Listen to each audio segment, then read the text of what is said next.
9 jeunes Japonais ont détourné un avion avec 130 passagers en utilisant des armes à feu et des couteaux. Mais ils ont fait une grosse erreur. Après avoir attaché les passagers, ils ont pris le pilote en otage et l'ont ordonné d'aller à Cuba. Et c'est qu'il y a un problème. L'avion était conçu uniquement pour des trajets courts et il n'avait pas assez de carburant ni la capacité pour traverser l'océan Pacifique. Les pirates n'avaient pas le choix. Ils ont décidé d'atterrir à l'aéroport de Fukuoka pour faire le plein avant d'aller au Corée du Nord.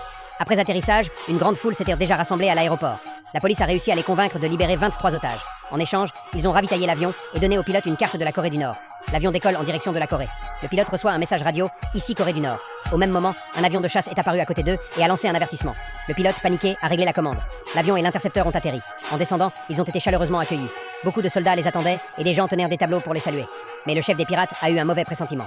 Il a su que c'était une piège, ils étaient en fait au Japon. Ils ont refusé de descendre. Le face-à-face a duré 3 jours.